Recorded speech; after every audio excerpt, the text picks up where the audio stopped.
Hello students, in today's lecture we are going to study about the computation of income under the head PGBP.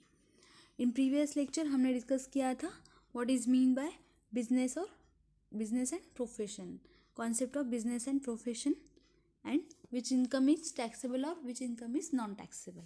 ये points हमने discuss किए थे. तो आज हम देखेंगे कि income under the head of PGB computation कैसे किया जाता है, टैक्सेबल इनकम कैसे निकालते हैं under the head of PGBP. तो पहले एक बार रिवाइज कर लेते हैं बिजनेस और business and profession. Business means the purchase and sale और manufacture of a commodity with a view to make profit. It includes any trade. इसमें क्या क्या आता है? ट्रेड, कॉमर्स और मैन्युफैक्चर और any adventure. For the first time, without knowing the outcome or concern in the nature of trade, commerce and manufacture. To judge a business transaction, following point should be considered.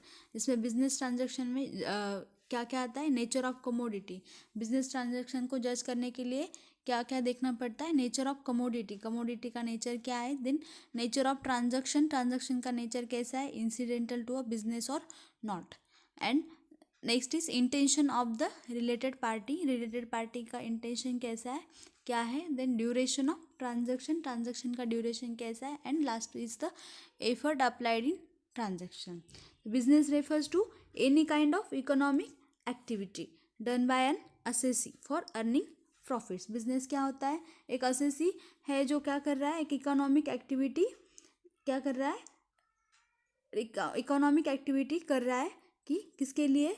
For earning profits earn करने के लिए कोई भी एक economic activity करता है एक assessee, उसको हम क्या बोलते हैं? बिजनेस बोलते हैं. The term business economic activity includes any trade, commerce, manufacturing activity और any adventure. Business economic activity में क्या आ सकता है? ट्रेड आ सकता है, commerce, manufacturing and any adventure. To concern in the nature of trade, commerce and manufacture. तो हमने बिजनेस के दो टाइप्स देखे थे. First is the speculative business income and second is the non speculative business income. तो हमने कल lecture में डिस्कस किया था स्पेकुलेटिव बिजनेस इनकम क्या होता है और नॉन स्पेकुलेटिव बिजनेस क्या होता है. एक बार फिर से डिस्कस कर लेते. Speculative business is the income from intraday equity trading is considered a speculative business income. And intraday trading simply means the buying and selling of financial instruments on the same day. तो speculative business कैसा होता है? उसमें intraday म्हणजे intraday means एक ही दिन में उसमें क्या होता है? सेलिंग होता है, बाइंग और सेलिंग होता है और आपको क्या मिलता है? उससे प्रॉफिट मिल जाता है. तो वो क्या हुआ? स्पेक्युलेटिव बिजनेस हुआ. तो उससे जो भी आपको इनकम मिलता है उसको क्या बोलते हैं हम? Speculative business income. Then non speculative business it is the income from trading futures and option is taken as a non-speculative business. In other words, the amount is fixed and does not change for a period of time. Non-speculative business में amount क्या होती है? Income की fix रहती है, वो change नहीं होती है. उसमें नॉन स्पेकुलेटिव में क्या आ सकता है? For example any manufacturing, trading और एनी बिजनेस. और स्पेकुलेटिव का एग्जाम्पल हमने क्या बोला था? Short trading business, share trading business. तो अगर आप शेयर में इन्वेस्ट करते हो, शेयर में ट्रेड करते हो, तो वो क्या होता है? Speculative business. आपको शेयर से जो भी इनकम मिल रहा है वो क्या कैसा इनकम रहेगा? Speculative business income. तो बिजनेस क्लियर है. बिजनेस मीन्स क्या होता है, उसके टाइप्स हमने देखे थे. देन सेकेंड देखा था हमने profession. What is mean by profession? Profession means the activities for earning livelihood which require intellectual skill or manual skill.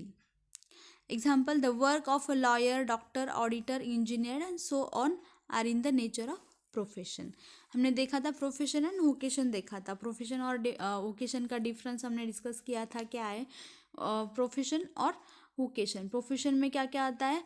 अगर आप as a lawyer, doctor, auditor, engineer work कर रहे हो कहीं पे और उससे आपको क्या मिल रहा है? आप क्या कर रहे हो वहाँ पे?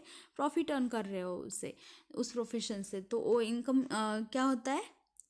आपका प्रोफेशन से मिला हुआ आपको इनकम होता है। और वोकेशन में क्या आता है, आपकी कोई भी नेचुरल एबिलिटी होती है वो, जैसे कि सिंगिंग है, डांसिंग है, उसमें से अगर आप क्या कर रहे हो, प्रॉफिट कमा रहे हो, इनकम अर्न कर रहे हो, तो वो इनकम क्या होता है, वोकेशन से आपको वो इनकम मिलता है। तो बिजनेस और प्रोफेशन आपको क्लियर था।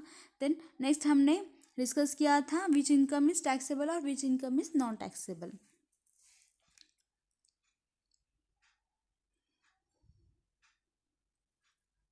तो उसमें आता था income of trade association and any compensation due to or received by any an agent and received in connection with foreign trade, value of any benefit or perquisite from business or profession, remuneration to partner from the firm, amount received or receivable for certain agreement, Keyman insurance policy, then interest on securities, recovery against certain capital assets covered, and income from speculative transaction. तो ये सब income कैसे है, taxable है।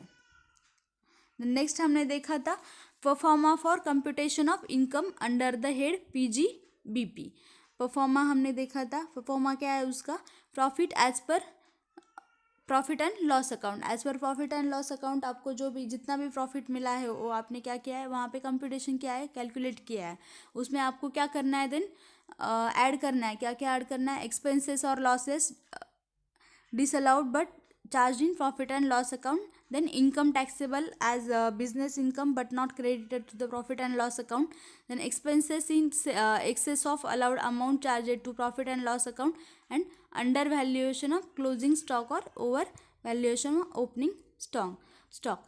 Then उसमें से क्या deduct करना है, एक्सपेंसेस और losses allowed but not debited to profit and loss account.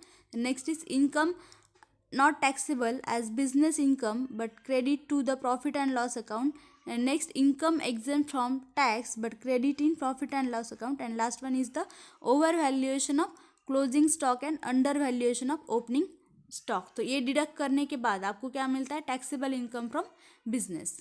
तो हम आज एग्जाम्पल देखेंगे कि एक्चुअल में कैसे कैलकुलेट किया जाता है, कैसे कंप्यूट किया जाता है, टैक्सेबल इनकम कैसे निकालते हैं। यहाँ पे इलस्ट्रेशन दिया हुआ है। First, mister Amitabh prepared the following profit and loss account of his cloth shop for the year ended 31st March 2019। Find out his income from business for the assessment year 2019-20। Mister Amitabh है, उनका क्या है, cloth shop है, और वहाँ पे हमें क्या करना है, अभी असेसमेंट ईयर 2019-20 को उनका income find out his income from business. तो इनकम कितना आया वो हमें क्या करना है, कैलकुलेट करना है। प्रॉफिट एंड लॉस अकाउंट दिया हुआ है यहाँ पे already. Profit and loss account में क्या दिया है, पर्टिकुलर्स दिए हुए। हमें कंप्यूटेशन क्या करना है, क्या निकालना है, computation of income from PGBP। तो taxable income from business, taxable income उतना उनका कितना होगा वो हमें क्या करना है, कैलकुलेट करना है। तो पर्टिकुलर्स में क्या क्या दिया है, अभी सॉल्यूशन में देखो। Computation of income from PGBP, particulars में क्या आएगा, first as a proforma profit as per profit and loss account. तो कितना दिया हुआ है यहाँ पे, profit and loss account 2,11,500। Then उसमें क्या ऐड करना है हमें, हाउस होल्ड एक्सपेंसेस कितना है, 82,000। Then add income tax, profit and loss account में हमें पर्टिकुलर्स में दिया हुआ है कितना है, 900। देन नेक्स्ट उसमें ऐड करना है गिफ्ट्स टू रिलेटिव्स, कितना है, 900। फिर उसमें ऐड करना है लाइफ इंश्योरेंस प्रीमियम, कितना आता है, कितना दिया हुआ है, 2,100। उसमें ऐड करना है बैड डेट्स रिजर्व, कितना है, 800। तो इन सब की हमें क्या करना है, एडिशन करना है, household expenses plus income tax plus gifts to relatives plus life insurance premium plus bad debt reserve, कितना आता है अमाउंट, 86,700। और profit as per profit and loss account कितना अमाउंट दिया हुआ है, 2,11,500 प्लस 86,700 ऐड किया तो कितना आया अमाउंट, 2,98,200। उसमें से लेस क्या करना पड़ेगा, gifts received from relatives, mister Amitabh को जो भी रिसीव्ड हुए गिफ्ट रिलेटिव्स को, वो क्या करना है हमें वहाँ पे माइनस करने, लेस करने। तो कितना है अमाउंट 275। तो अमाउंट माइनस करके कितना आता है टैक्सेबल इनकम फ्रॉम बिजनेस 2,97,925। तो ये आया टैक्सेबल इनकम फ्रॉम बिजनेस। तो नेक्स्ट इलस्ट्रेशन हम नेक्स्ट लेक्चर में देखेंगे।